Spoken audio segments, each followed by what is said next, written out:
Hi dear. Today வந்துட்டு நம்ம ஒரு எஃபெக்ட் தான் பார்க்க போகிறோம். ஸோ என்ன அப்படின்னா அது ஜிமினுக்கு தான். டைட்டில் வந்துட்டு who is the killer. So இது வந்து ஒரு thriller story. Okay, so thriller series உங்களுக்கு பிடிச்சிருக்கு அப்படின்னா கண்டிப்பாக நீங்கள் பாருங்கள். அண்ட் உங்களோட ஃப்ரெண்ட்ஸ் யாராவது இந்த மாதிரி த்ரில்லர் ஸ்டோரிஸ் எல்லாம் லைக் பண்ணுவாங்கன்னா அவங்களுக்கும் ஷேர் பண்ணுங்கள். அண்ட் வீடியோ பிடிச்சிருந்தா லைக் பண்ணிக்கோங்க. நான் ஏன் வீடியோ கடைசியில் சொல்கிறதால ஃபஸ்ட்டே சொல்கிறேன்னா அப்போயாவது நீங்கள் மறக்காமல் லைக் பண்ணுவீங்களா? ஸோ அதனால தான் பிடிச்சிருந்தா லைக் பண்ணுங்கள். ஓகேவா? ஸோ ஸ்டோரிக்குள்ளே போகலாம். இப்போது ஸ்டார்டிங்லேயே பார்த்தீங்க அப்படின்னா நீங்கள் தான் ஒரு எக்ஸாம் ஹால், உங்களை சுற்றி ஒரு 80 பேர் 100 பேர் மாதிரி உட்காந்துருக்காங்க. அந்த கூட்டத்துக்கு நடுவில் உட்காந்து ஒரு மாதிரி ப்ரே பண்ணிட்டு இருக்கிறீங்க. கடவுளே, கண்டிப்பாக நான் இதில் வந்துட்டு செலக்ட் ஆகிடணும், நீ தான் காப்பாற்றணும், நான் வந்துட்டு ஒரு பெரிய டிடெக்டிவ் ஆகணும் அப்படின்னு சொல்லிட்டு இருக்கிறீங்க. அப்படியே தான் சாரா வந்துட்டு வேணுனாலும் போதும் மரியாதை எழுதுறி அப்படின்னு சொல்லிட்டு ஜன்னல்லேருந்து உங்களுக்கு ஜாடை பண்ணிட்டு இருக்கா. ஸோ நீங்கள் ஆமாம்ல தேங்க்ஸ்னு சொல்லிட்டு அதை நீங்கள் எக்ஸாமில் எழுதிட்டு இருக்கிறீங்க. ஸோ எக்ஸாம் எழுதி 2 ஹவர்ஸில் வந்துட்டு அவங்களுக்கு ரிசல்ட் எல்லாத்துக்கும் கொடுத்துருவாங்க. ஏன்னா அது வந்துட்டு சிஸ்டமேட்டிக்காக தான் கரெக்ஷன் பண்ணுவாங்க. அதனால அப்போவே ரிசல்ட் வந்துடும். ஓகேவா? ஸோ வெயிட் பண்ணிட்டுருக்கீங்க. அப்படி அவங்க என்ன ரிசல்ட்னு சொல்கிறாங்க அப்படின்னா ஃபஸ்ட்டு ஒரு 10 பேர் தான், அதாவது எவ்வளோ பேர் எழுதியிருந்தாலும் டாப் 10ல் வர 10% மட்டும்தான் நாங்கள் வேலைக்கு எடுத்துப்போம் அப்படின்னு சொல்கிறாங்க. ஆக்சுவலாக இது வந்துட்டு ஒரு கவர்மெண்ட் ஜாப். ஓகே, ஸோ இது கவர்மெண்ட் ஜாப் அப்படிங்கிறதுனால ரொம்பவே போட்டி அதிகமாக இருக்குது. உங்களுக்கு வந்துட்டு ஒரு மாதிரி இருக்குது, கரெக்டாக தான் எழுதினேன், கண்டிப்பாக 10ஆவதாக வந்தால் கூட போதும் எனக்கு அப்படின்னு நினச்சிட்டு இருக்கீங்க. பட் அன்ஃபார்ச்சுனேட்லி நீங்கள் அதில் செலக்ட் ஆகலை. ஒரு மாதிரி கஷ்டமாயிடுச்சு. அப்படியே வெளில போகிறீங்க. சாரா வந்துட்டு என்னாச்சுடி அப்படின்னு கேட்குறா. நீங்களும் வந்துட்டு சாரா, நான் இன்றைக்கும் செலக்ட் ஆகலடி, ஒரு மாதிரி எனக்கு விரக்தியாக இருக்குடி அப்படின்னு சொல்லிட்டு இருக்கீங்க. ஸோ அவளும் வந்துட்டு உங்களுக்கு கொஞ்சம் ஆறுதல் சொல்கிறா. பார்த்துக்கலாம், நெக்ஸ்ட் டைம் பார்த்துக்கலாம் வா அப்படின்னு சொல்லி கூப்பிட்டு போகிறா. ஒரு வாரம் இருக்கும். நீங்கள் அப்படியே போட்டு புலம்பிட்டு பண்ணாத்திட்டே இருக்கிறீங்க. அப்படி ஒரு மாதிரி புலம்பிட்டே வீட்டிலே இருக்கிறப்போ 2 பேர் நீங்கள் தனியாக ரூம் எடுத்து தான் ஸ்டே பண்ணியிருப்பீங்க. அவள் வந்துட்டு ஐடி ஜாப் போகிறா. ஸோ உங்களுக்கு வந்துட்டு நீங்களும் ஐடி தான் படிச்சிருக்கீங்க. ஆனால் இது மாதிரி டிடெக்டிவ் ஆகணுங்கிறது வேறு ஒரு ஆசை. ஸோ அதுக்கான டேலண்ட் இருந்தால் போதும், தனியாக படிப்பெல்லாம் வேணாம் அப்படின்னு சொல்லிட்டு நீங்கள் எல்லாமே ட்ரை பண்ணுவீங்க. பட் எதுலேயுமே செலக்டே ஆக மாட்டேங்கிறீங்க. அதனால் எனக்கு வேலையை வேணாம் போடான்ட்டு நீங்கள் வந்துட்டு ஃபுல் அண்ட் ஃபுல்லாக இதிலே ஃபோக்கஸ்டாக இருக்கணும். ஸோ நல்லா இதில் எப்படியாவது செலக்ட் ஆகணும், ஏதாவது ஒரு பக்கம் வந்துட்டு கண்டிப்பாக நம்ம டிடெக்டிவாக சேரணும் அப்படின்னு சொல்லிட்டு அதுக்கான ட்ரை தான் பண்ணிகிட்டே இருக்கீங்க. அப்படி நீங்கள் நியூஸ்லாம் வந்துட்டு கேட்பீங்க, நிறைய நியூஸ் கேட்பீங்க. அப்படி நியூஸ் கேட்குறப்போ 2 நாளுக்கு முன்னாடி காணாமல் போன ஒரு சின்ன 8 வயசு குழந்தை இன்றைக்கி வந்துட்டு டெட் பாடியாக எடுத்திருக்காங்க, கண்டுபிடிக்கப்பட்டிருக்கு. இது ரொம்ப சோகத்தை உண்டு பண்ணுது அப்படின்னு சொல்லி நியூஸில் சொல்லிட்டு இருக்காங்க. இதை கேட்டு உங்களுக்கு ரொம்பவே கஷ்டமாக இருக்குது. இப்படியெல்லாம் இருக்காங்கல்ல, குழந்தைங்கன்னு கூட பார்க்காம கொள்கிறாங்க அப்படின்னு சொல்லிட்டு அந்த நியூஸ் இருக்குல்ல, ஸோ அதை பற்றி எப்படி கொஞ்சம் சர்ச் பண்ண ஆரம்பிக்கிறீங்க. 2 நாளைக்கு முன்னாடி காணோன்னா அதோட டீட்டெயில் எல்லாம் இருக்கும்ல, ஸோ அந்த மாதிரி தான் அதெல்லாம் எடுத்துகிட்டு பார்க்குறீங்க. அப்படி பார்க்குறப்போ அந்த குழந்தை வந்துட்டு காணாமல் தான் போயிருக்கு, ஒரு பொன் குழந்தை. ஓகேவா? ஆனால் அதோட டெட் பாடி எப்படி கிடச்சிருக்குன்னா ரொம்ப கொடூரமான முறையில் அதை ரொம்ப சித்திரவதை பண்ணி சாகடிச்ச மாதிரி இருக்குது. அப்படியே ரொம்பவே பார்க்கவே ரொம்ப கொடூரமாக இருக்குது, சொல்லக்கூட முடியல, அந்தளவுக்கு இருக்குது. உங்களுக்கு அதெல்லாம் பார்த்து ரொம்ப அழுகையாக வருது. உங்களால் அதை ஏற்றுக்கவே முடியல. இப்படி ஒரு குழந்தைய கொல்றது அளவுக்கு யாருக்கு இப்படி மனசு வந்துச்சு அப்படிங்கிற மாதிரி யோசிச்சுட்டு இருக்கிறப்போ திரும்ப ஃப்ளாஷ் நியூஸ் அப்படின்னு சொல்லிட்டு பிரேக்கிங் நியூஸ் அப்படின்ட்டு நியூஸில் சொல்கிறாங்க. உங்கள் வீட்டில் எந்நேரம் நியூஸ் தான் ஓடிட்டு இருக்கும், நீங்கள் அதிகமாக நியூஸ் பார்ப்பீங்க.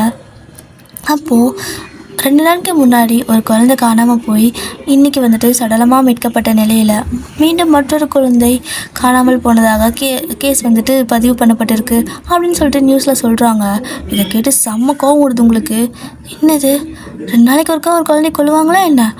யார் இது இப்படியெல்லாம் பண்ணுறது அப்படின்னு சொல்லிட்டு ஒரு மாதிரி டென்ஷன் ஆகுறீங்க. உங்களால் வந்துட்டு ஒன்றுமே பண்ண முடியல. என்ன பண்ண முடியும்? நமக்கு வேலை ஏதாவது கிடச்சிச்சின்னா தான் நம்ம வந்துட்டு அதை வச்சு நம்ம போய் அதை தேட முடியும். இல்லைனா நம்ம ஒரு இடத்துக்கு போய் தடையும் வேணும்னு தேடினா கூட நீ யார் வெளில போன அனுப்பிடுவாங்க. ஸோ நம்ம கையில் ப்ராப்பராக ஒர்க் இல்லையே அப்படின்னு சொல்லிட்டு ரொம்பவே ஸ்ட்ரகிள் பண்ணுறீங்க. உங்களுக்கு வந்துட்டு இந்த மாதிரி கேஸெல்லாம் கண்டுபிடிக்கிறத விட அது எதுவும் நடக்கிறதுக்கு முன்னாடி காப்பாற்றணும் அப்படிங்கிறது ரொம்பவே ஒரு ஆசை. அதெல்லாம் உங்களுக்கு ஒரு லட்சியம் மாதிரி ரொம்ப நாள் கஷ்டப்படுறீங்க. பட் இருந்தாலும் உங்களுக்கு வேலை எங்கேயும் கிடைக்க மாட்டேங்குது. ஏன்னா பொண்ணு அப்படிங்கிறனால நீ எல்லா வேலையும் வந்துட்டு இது பண்ண முடியாது. ஸோ ஈஸியாக வந்துட்டு எமோஷ்னலாக உங்களை வந்துட்டு பிளாக்மெயில் பண்ண வாய்ப்பு இருக்குது. அதனால் உங்களை பையங்களை மட்டும்தான் நான் எடுத்துப்பேன்னு சொல்லிட்டு மோஸ்ட் ஆஃப் த கம்பெனிஸ் வந்து சொல்லிடுவாங்க. அதனால் நீங்கள் நம்ம எப்போ எங்கேயாவது வேலை கேட்கணும், நம்மளே ஒரு டிடெக்டிவ் கம்பெனி ஸ்டார்ட் பண்ணலாம்ல அப்படிங்கிற மாதிரி நிறையா பக்கம் கேட்டிருப்பீங்க. அப்போது வந்துட்டு உங்களுக்கு பெர்மிஷன் எதுவுமே கிடச்சிருக்காது, அது ஏஜென்சி நடத்துகிற மாதிரி. ஏன்னா நிறையா ரூல்ஸ் அண்ட் ரெகுலேஷன் சொல்லிகிட்டே இருந்திருப்பாங்க. உங்களால் வந்துட்டு இப்போ எதுவுமே பண்ண முடியாதா? டேலண்ட் இருந்தும் நம்மளால் எதுவுமே பண்ண முடியல, ஜஸ்ட் பொண்ணுங்கிறதுனால நம்ம எல்லாருமே இக்னோர் பண்ணுறாங்க அப்படிங்கிற மாதிரி விரக்தியாக இருக்குது உங்களுக்கு. ஸோ நீங்கள் வந்துட்டு ஒரு மாதிரி ஓரலாக உங்களோட ஃப்ரெண்ட்ஸ் யாரா ஒர்க்கெல்லாம் முடிச்சுட்டு வருவா, அவள் ஐடி தான் போகிறா, நீங்கள் வந்துட்டு வீட்டில் இருப்பீங்க. ஸோ அவள் தான் இப்போதைக்கு உங்களை பார்த்துக்கிறானே வச்சுக்கோங்களேன். இப்போ ஒர்க்கெல்லாம் முடிச்சுட்டு வரா, அவகிட்ட வந்து ஒரு மாதிரி சேடாக பேசுகிறீங்க. ஏன் சாரா, டேலண்டெல்லாம் இருந்தால் ஒன்றும் பிரயோஜனம் இல்லைல்ல, பொண்ணாக இருக்கிறோம்ல, நம்மளுக்கு எதுவுமே பண்ண முடியாதுல்ல, எல்லாருமே அப்படி தானே ஜட்ஜ் பண்ணுறாங்க அப்படின்னு சொல்லி ஒரு மாதிரி அவகிட்ட தோலை சாஞ்சிட்டு அழ ஆரம்பிச்சிடுறீங்க. அவளுக்கு என்ன ஏதுன்னு புரியல, என்ன நடந்துச்சுன்னு நீங்கள் அவள்கிட்ட எதுவுமே சொல்லியிருக்க மாட்டீங்க. அவளும் வந்துட்டு இங்கே பாரு, யார் அப்படி சொன்னா, டேலண்ட் மட்டும் இருந்தால் போதும், அதுக்கான அதாவது நல்ல டேலண்ட் இருக்கணும், அதை எக்ஸிக்யூட் பண்ணுற அளவுக்கு நம்மளை ப்ரிப்பேராக வச்சுருக்கணும். பொண்ணு பையங்கிறதெல்லாம் மேட்ரு கிடையாது, பசங்களை யாரும் இது பண்ணுறது இல்லையா என்ன. ஸோ போல்டாக இருக்கிறது உன் கையில் தான் இருக்குது. நீ என்ன உனக்கு தோணுதோ அதை நீ தனியாக பண்ணு, உன்னால் பண்ண முடியும், எனக்கு மேலே நம்பிக்கை இருக்கு வயன். நீ இந்த மாதிரி ரொம்பவே கஷ்டப்பட்டு மனசு உடஞ்சி பேசாத, நீ எப்பவுமே போல்டாக தானே இருப்பேன், போல்டாகவே இரு, நான் உனக்கு எப்பவுமே சப்போர்ட்டிவாக இருக்கேன் அப்படின்னு சொல்லுவாள். ஸோ நீங்களும் வந்துட்டு ஒரு மாதிரி கொஞ்சம் ஆறுதலாக இப்போ தான் ஆகுது உங்களுக்கு. அந்த டைமில் கரெக்டாக சாராவுக்கு ஒரு கால் வருது. ஸோ அந்த ஃபோனில் வந்துட்டு ஜின்னோட ஃபோட்டோ தான் இருக்குது. ஸோ ஜின் தான் கால் பண்ணியிருக்காங்க. அவள் வந்துட்டு மை லவ் அப்படிங்கிற மாதிரி சேவ் பண்ணியிருக்கா. ஸோ நீங்கள் பார்க்குறீங்க, ஃபோன் வந்துடுச்சா அப்படின்னு சொல்லி கேட்குறீங்க. ஆமாம் ஆமாம், பாய் ஃப்ரெண்டாக கால் பண்ணுறாரு. சரி ஓகே, நான் பேசிட்டு வந்துடுறேன் அப்படின்னு சொல்லிட்டு அவள் ஃபோன் எடுத்துகிட்டு போயிட்டு அப்புறம் பேசிகிட்டு இருக்கா. ஸோ நீங்கள் அப்படியே அவள் சொன்னதே யோசிச்சுருக்கீங்க. ஆமாம்ல, பொண்ணுன்னா எல்லோரும் சொல்கிறத கேட்டுட்டு இருக்கணுமா என்ன, நம்மளால் முடியும், இவங்க பெர்மிஷன் கொடுத்தா என்ன, கொடுக்கலனா என்ன, கண்டிப்பாக நம்ம ஒரு கேஸை கரெக்டாக கண்டுபிடிச்சி கொடுத்தோன்னா தன்னால் நமக்கு அந்த லைசன்ஸ் கொடுக்க போகிறாங்க, டிடெக்டிவ் ஏஜென்சி வைக்கிறதுக்கு லைசன்ஸ் கிடைக்கும். ஸோ கண்டிப்பாக நம்மளால் பண்ண முடியும். இப்போ ஒரு குழந்தை கடத்திருக்கதா சொன்னாங்க, அந்த குழந்தைக்கு எதுவும் ஆகாததுக்கு முன்னாடி அந்த குழந்தைய நம்ம காப்பாற்றணும் அப்படின்னு ஒரு மாதிரி உங்களுக்கு தோணுது. ஸோ இப்போ வந்துட்டு ஆல்ரெடி நைட் டைம் ஆகிருக்கும், நீங்கள் அந்த நியூஸ் எல்லாம் கலெக்ட் பண்ணணும்ல, அதுக்காக வந்துட்டு பழைய நியூஸ் பேப்பர் அது இது நிறைய உங்கள் வீட்டில் இந்த மாதிரி குப்பை மாதிரி தான் கிடக்கும். உங்களோட ரூமே பார்த்தீங்கன்னா நிறையா ஃபோட்டோஸ், நிறையா சின்ன சின்ன கிளிப், நிறையா சின்ன சின்ன நியூஸ் பேப்பர் கட்டிங்ஸ் அது மாதிரி நிறைய எடுத்து வச்சுருப்பீங்க. அந்த மாதிரி தான் ஒரு புது ஸ்பேஸ் மாதிரி அந்த பழசெல்லாம் பிச்சு எரிஞ்சிடுறீங்க. அதெல்லாம் எரிஞ்சிட்டு இப்போ வந்துட்டு புதுசாக இதுதான் என்னோடய ஃபஸ்ட்டு கேஸ் அப்படின்னு சொல்லிவிட்டு நீங்கள் அந்த குழந்த ஃபோட்டோ காட்டியிருப்பாங்க. ஸோ அந்த பிக்கோடு அப்படியே வந்துட்டு கட் பண்ணி அதை ஒட்டிட்டு அவளோட சின்ன சின்ன டீட்டெயில் எல்லாம் அப்படியே கலெக்ட் பண்ண ஆரம்பிக்கிறீங்க. விடிய விடிய உட்காந்து நெட்டில் தேடுறது அது இதுன்னு சொல்லிட்டு, ஏன்னா நிறைய பேர் அந்த நெட்டில் வந்துச்சு அப்படின்னாவே கண்டிப்பாக தெரிஞ்சவங்க தெரியாதவங்க ஏதாவது ஒரு விஷயம் சொல்லுவாங்க. 1000 கமெண்ட் இருந்துச்சுனாலுமே அதில் வந்துட்டு ஒரு 4 கமெண்ட் ஆகுது உண்மையாக இருக்கும். ஸோ அந்த குழந்தைய பற்றி ஏதாவது ஒரு விஷயம் எங்கேயாவது யாருக்காவது தெரிய வாய்ப்பு இருக்குல்ல. ஸோ அந்த மாதிரி நிறையா மீடியாலலாம் தேடி பார்க்குறீங்க. அப்படி இப்படி தேடி பார்த்ததில் ஒரு கமெண்ட் மட்டும் பார்க்குறீங்க. ஒரு மாதிரி உங்களுக்கே டவுட்டாக இருக்குது. என்னென்னா, அந்த குழந்தை ஃபோட்டோ போட்டு இந்த மாதிரி காணும்னு சொல்லி போட்டிருப்பாங்கல்ல, யாராவது பார்த்தீங்க அப்படின்னா ப்ளீஸ் வந்துட்டு கண்டுபிடிச்சி கொடுங்க இந்த நம்பருக்குன்னு சொல்லியிருப்பாங்க. அதில் ஒரு 100 கமெண்ட் மாதிரி பண்ணியிருக்காங்க. எல்லோரும் வந்துட்டு அந்த குழந்தை கிடச்சணும்னு சொல்லி தான் கமெண்ட் பண்ணியிருக்காங்க. உங்களுக்கு கடுப்பாகுது, அப்படியே திருப்பி தள்ளிட்டே இருப்பீங்க, ஸ்வைப் பண்ணிகிட்டே இருக்கீங்க. அப்போது ஏதாவது ஒன்று யூஸ்ஃபுல்லாக இருக்குமான்னு பார்க்குறப்போ ஒரு 70 கமெண்ட் மேலே ஸ்வைப் பண்ணியிருப்பீங்க. எல்லாருமே குழந்தை கிடச்சணுன்னு எழுதியிருப்பாங்க. பட் அதில் ஒருத்தவங்க மட்டும் ஒரு 75வது கமெண்ட், ஓகேவா, அந்த கமெண்ட் பார்க்குறீங்க. ஒருத்தவங்க மட்டும் ஒரு சின்ன பொண்ணு போல், ஒரு 15 வயசு தான் இருக்கும். ஸோ சோசியல் மீடியாலாம் யூஸ் பண்ணுவா போல். அவள் வந்துட்டு நான் இந்த பாப்பாவை நேரில் பார்த்துருக்கேன். ஸோ இன்றைக்கி காலையில் தான் நான் ஐஸ்கிரீம் வாங்கிட்டு இருக்கப்போ பக்கத்தில் வந்துட்டு யார்கிட்டயும் நின்று பேசிகிட்டு இருந்தா. அவங்களும் யாரோ ஒரு மாதிரி பிளாக் கலர் ட்ரெஸ் எல்லாம் பண்ணியிருந்தாங்க. பாப்பாவோட கையெல்லாம் பிடிச்சி பேசிகிட்டு இருந்தாங்க. ஆனால் நான் ஏதோ சொந்தக்காரங்கன்னு நினச்சேன். அப்போ இந்த பொண்ணை காணுமா அப்படிங்கிற மாதிரி அவள் ஷாக்காக கேட்டிருக்கா. ஸோ அவள் கமெண்ட்டுக்கு கீழே எல்லோரும் நீ பார்த்தியா எங்கே பார்த்த அப்படிங்கிற மாதிரி கேட்டிருக்காங்க. ஸோ நீங்களும் ஒரு கமெண்ட் பண்ணி விடுறீங்க. எங்கே பார்த்த, எப்படி இருப்பா, எந்த டைம் பார்த்த, நீ பார்த்த அந்த பர்சன் யார், ஏதாவது உனக்கு தெரியுமா, ஃபேஸ் தெரிஞ்சா, அப்படி இருக்குமான்னு கேட்டு அனுப்பியிருக்கீங்க. ஸோ நீங்கள் இவ்வளோ கமெண்ட் பண்ணிக்கிறத பார்த்துட்டு அந்த பொண்ணு இன்ஸ்டாகிராமில் அப்படி உங்களுக்கு காலே பண்ணுறா. நீங்கள் ஏன் இப்படி கேட்குறீங்க, நீங்கள் கேட்க பார்த்து எனக்கு பயமாக இருக்குது அப்படின்னு சொல்லி கால் பண்ணி பேசுகிறா. ஸோ நீங்கள் ஒன்றும் பிரச்சனை இல்லைம்மா, நான் வந்துட்டு ஒரு டிடெக்டிவ் தான், அதனால தான் கேட்குறேன், நீ மட்டும்தான் வந்து பார்த்தேன்னே சொல்லியிருக்க, உன்னால் நாளைக்கு என்னை மீட் பண்ண முடியுமா அப்படின்னு சொல்லி கேட்குறீங்க. இந்த காலத்தில் குழந்தைங்கள்லாம் வந்துட்டு ரொம்ப நேரம் நெட் யூஸ் பண்ணுறாங்களே. ஸோ அதனால் மணி 12 ஆகிருக்கும். அந்த டைமில் கூட ஆன்லைனில் தான் இருந்திருப்பா. ஸோ 2 பேர் பேசி முடிச்சுட்டு சரிங்கக்கா, நான் உங்களுக்கு நாளைக்கு காலையில் இந்த இடத்துக்கு வரேன், நீங்கள் சீக்கிரம் வந்துடுங்க, நான் ஸ்கூல் வேறு போகணும் அப்படின்னு சொல்லியிருப்பா. சரிடா, நான் சீக்கிரம் வந்துடுறேன்னு சொல்லிட்டு அவள் சொன்ன டைமுக்கு முன்னாடியே நீங்கள் அங்கே போய் வெயிட் பண்ணிட்டுருக்கீங்க. ஒரு மாதிரி எப்படி சொல்கிறது, டென்ஷனாக இருக்குது. அப்படி வெயிட் பண்ணிருக்கோம். அந்த பொண்ணு வரா. அவள் ஃபோட்டோலாம் நீங்கள் வந்து பார்த்துருப்பீங்களா, இன்ஸ்டாகிராமில் போஸ்ட் பண்ணியிருப்பா. சின்ன பொண்ணு தான், பட் இன்ஃப்ளூயன்சராக இருக்கா. அதனால தான் அவளோட கமெண்ட்டு கீழே அவ்வளோ கமெண்ட்ஸ்லாம் வந்திருக்கு. அவளோட போஸ்ட்டும் அவ்வளோ சீக்கிரம் ஈஸியாக வந்துட்டு ஸ்ப்ரெட் ஆகும், ஓகேவா. அதாவது சீக்கிரமாக வியூஸ் கிடைக்கும் அவளோட போஸ்ட் எல்லாத்துக்குமே. நிறையா ஃபாலோவர்ஸ் இருக்காங்க. இப்போ வந்து பார்த்தீங்கன்னா அந்த பொண்ணு வந்ததுமே நீங்கள் தான் என்கிட்ட நேற்று பேசினவீங்களா அப்படின்னு சொல்லி கேட்குறா. ஆமாம். நீ எங்கே பார்த்த, ப்ளீஸ் நான் அந்த இடத்துக்கு கூப்பிட்டு போக முடியுமா அப்படின்னு சொல்லி கேட்குறீங்க. அவளும் வந்துட்டு கண்டிப்பாக கூப்பிட்டு போகிறேன், இங்கே வாங்க அப்படின்னு சொல்லிட்டு. ஏன்னா குழந்தையாச்சே, அவ்வளோ சின்ன பொண்ணு தானே. ஸோ குழந்தைய எதுவும் பண்ணிடக்கூடாதுக்கா, எனக்கு ரொம்ப பயமாக இருக்குது. ஏற்கனவே ஒரு குழந்தை இறந்துச்சுன்னு சொல்லிட்டு இருந்தாங்க. நான் கண்ணில் பார்த்து குழந்தை அது. எனக்கு ஒரு மாதிரி உறுத்தலாகவே இருக்கும். அவளுக்கு எதாவது ஆயிடுச்சுன்னா நான் பேசாமல் அவளை காப்பாற்றிருந்தா இருக்குமாதிரிலாம் எனக்கு தோணுதுக்கா அப்படிங்கிறா. ஒன்றும் பிரச்சனை இல்லை, நான் காப்பாற்றிடுறேன், நீ எனக்கு கரெக்டாக சொல்லு அப்படின்னு சொல்லிட்டு கேட்குறீங்க. அவளும் அந்த இடத்துக்கு கூப்பிட்டு போயிட்டு இந்த இடத்துல இந்த மாதிரி தான் அந்த குழந்தை நின்றுருந்துச்சு. ஸோ அந்த ஒரு பர்சன் வந்துட்டு இப்படி தான் உட்காந்து அந்த குழந்தைக்கிட்ட ஏதோ சாக்லேட்லாம் கொடுத்துட்டு இருந்தான். அந்த குழந்தை வாங்கவே இல்லை. நான் கூட பார்த்தேன், இந்த குழந்தைக்கு சாக்லேட் பிடிக்காது போல் அப்படின்னு நினச்சிட்டு நான் ஐஸ்கிரீம் வாங்கி கொடுக்கலான்னு நினச்சிட்டு இன்னொரு ஐஸ்கிரீம் சேர்த்து வாங்கினேன். ஏன்னா அவள் ஐஸ்கிரீம் தான் கேட்டா. அவங்க வாங்கி கொடுக்காம அந்த சாக்லேட்டை சாப்பிடுன்னு ஃபோர்ஸ் பண்ணாங்க. ஆனால் அந்த பொண்ணு அழுதுகிட்டே இருந்தங்காட்டிக்கும் நான் இன்னொரு ஐஸ்கிரீம் சேர்த்து வாங்கிட்டு கொடுக்கலான்னு சொல்லி திரும்பி பார்க்குறப்போ காணோம், 2 பேர்த்தையும் காணோம். சரி போயிட்டாங்க போல் நான் நினச்சேன் அப்படின்னு சொல்லவும், சரிடா ரொம்ப தேங்க்ஸ், அண்ட் நீ போட்ட போஸ்ட்டை வந்துட்டு டிலீட் பண்ணிவிடு. அதனால் அதாவது நீ ஒரு கமெண்ட் பண்ணியிருந்தல அதை டிலீட் பண்ணிவிடு. அதனால் உனக்கு ஏதாவது பிரச்சனை வரக்கும் சான்சஸ் இருக்குது, புரிஞ்சுதா அப்படின்னு சொல்லி அவளோட ஃபோனை வாங்கி அவள் பண்ண அந்த கமெண்ட்டை டிலீட் பண்ணி விட்டுறீங்க. ஏன்னா அவள் நான் பார்த்தேன்னு சொல்லியிருக்காள். அப்போ அவளுக்கு ஏதாவது பிரச்சனை வந்துட்டு என்ன பண்ணுறதுன்னு டிலீட் பண்ணி விட்டுறீங்க. ஸோ அவளுக்கு தேங்க்ஸ்க்கா அப்படின்னு சொல்கிறான். சரி ஓகே, இந்த விஷயத்தை பற்றி யார்கிட்டையும் நீ தேவையில்லாமல் தெரியாதவங்ககிட்ட வாய் திறக்காத. டிடெக்டிவ் யாராவது கேட்டாங்கன்னா சொல்லு, போலீஸ் கேட்டால் சொல்லு, மற்றபடி வேறு யார்கிட்டையும் வாய் திறக்காத. உன்னோட சேஃப்டி முக்கியம் இல்லை, கொஞ்சம் நாளைக்கு அம்மா அப்பா கூடயே போயிட்டு வா அப்படின்னு சொல்லிட்டீங்க. ஸோ அவளுன்ட்டு சரிங்கக்கா அப்படின்னு சொல்லிட்டு அப்படி தான் ஸ்கூல் கிளம்பி போயிடுறான். ஸோ இப்படி தான் நிறையா டீட்டெயில்ஸ் எல்லாம் அப்படியே கலெக்ட் பண்ணுறீங்க. அப்படி இப்படி நீங்கள் கலெக்ட் பண்ணுறப்போ உங்களுக்கு வந்துட்டு திரும்ப அதே இடத்துல போய் நின்று சுற்றி பார்க்குறீங்க. பார்த்தீங்க அப்படின்னா ஒரு ஐஸ், அந்த பாப்பா சொன்னால அந்த பொண்ணு சொல்லியிருப்பா, அவள் வந்துட்டு ஒரு ஐஸ் கடையில் ஒரு ஐஸ் வண்டி இருக்கும். ஸோ அங்கே தான் ஐஸ் வாங்கியிருப்பா. ஆனால் இந்த குழந்தைக்கு இந்த இடத்துல சாக்லேட் கொடுத்துருப்பாங்க. ஸோ சுற்றி பார்க்கவும் எங்கேயுமே சாக்லேட் கடை பக்கத்துலேயே இல்லை. அப்போ பக்கத்தில் சாக்லேட் வாங்கி அவ்வளோ ஃபோர்ஸ் பண்ணி கொடுக்க வேண்டிய அவசியம் கிடையாது. அப்போ அந்த சாக்லேட் அவங்க ஏற்கனவே வச்சுருக்காங்க, கண்டிப்பாக அந்த குழந்தையோட சொந்தக்காரங்களாக இருக்காது அப்படின்னு சொல்லி யோசிக்கிறீங்க. ஸோ அதை யோசிச்சுட்டு அப்படியே எல்லா பக்கம் பார்க்குறீங்க. பார்த்தா அது ரோடு, ஆக்சுவலாக அது ரோடு. அங்கே வந்துட்டு அந்த ரோட்டுக்கு அந்த பக்கம் குட்டி பார்க் மாதிரி இருக்குது, அது ரோடு. அங்கே வந்துட்டு வண்டியில் இந்த மாதிரியெல்லாம் வச்சு தான் சாக்லேட்டு ஏதாவது ஸ்நாக்ஸ் விற்பாங்க, மற்றபடி கடையெல்லாம் இருக்காது. ஸோ கேமரா இருக்க சான்ஸே இல்லை. அப்போது கேமரா இருக்க சான்ஸே இல்லாத ஒரு இடமா பார்த்து அந்த குழந்தைய தூக்கிட்டு போயிருக்காங்க அப்படிங்கிறது உங்களுக்கு புரியுது. ஸோ இப்போ அவங்களோட அம்மா அப்பா கிட்ட வந்துட்டு போய் பேசலான்னு பேசுகிறீங்க. அவங்க வந்துட்டு நொந்து போயிருக்காங்க. ஏற்கனவே குழந்தைய காணும்னு சொல்லி ரொம்ப கஷ்டத்தில் இருக்கிறோம், ஆளாளுக்கு வந்து ஒரே கேள்வி கேட்காதீங்க அப்படின்னு சொல்லி சொல்கிறாங்க. ஸோ நீங்கள் ப்ளீஸுங்க, யாருக்கிட்ட இந்த மாதிரி கேட்டாலும் தயவு செஞ்சு உங்களுக்கு தெரிஞ்சதை சொல்லுங்கள். ஒருத்தரால் கண்டுபிடிக்க முடியலனாலும் இன்னொருத்தங்களால் கண்டுபிடிக்க முடியும்ல.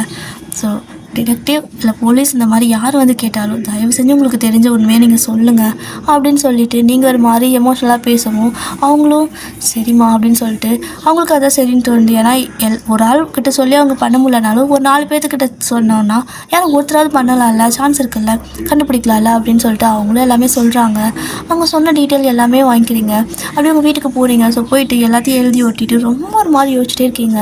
அப்படி யோசிச்சிட்டே இருக்கப்போ ஒரு மாதிரி உங்களுக்கே டவுட் ஆகுது, இது அப்போது அப்படின்னு சொல்லி யோசிக்கிறீங்க.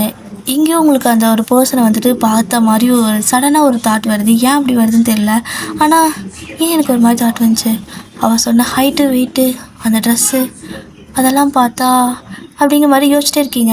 மறுபடியும் வந்து அந்த பொண்ணுக்கு பர்சனலாக மறுபடியும் கால் பண்ணுறீங்க. ஸோ அவள் சொல்லுங்கக்கா அப்படிங்கிறா. நீ பெரிய இன்ஃப்ளூயன்சர் தானே, நீ என்ன பண்ணாலும் அதை வீடியோ எடுத்திருப்பல்ல அப்படின்னு சொல்லி கேட்கவும், ஆமாக்கா நான் வீடியோ எடுத்தேன், பட் இன்னும் போஸ்ட் பண்ணலை, அதை நான் எடிட் பண்ணணும், இந்த கடையில் ஐஸ்கிரீம் சாப்பிட்டா நல்லாயிருக்கும் அப்படிங்கிற மாதிரி நான் எடுத்திருந்தேன் அப்படின்னு சொல்கிறா. தேங்க்ஸ், அந்த வீடியோவை நீ போஸ்ட்லாம் பண்ணிடாத, பட் அது எனக்கு கூட அந்த காப்பி அப்படின்னு சொல்லி கேட்கவும் அவளும் வந்துட்டு ஏதாவது ரிஸ்க்கா அப்படின்னு கேட்குறா.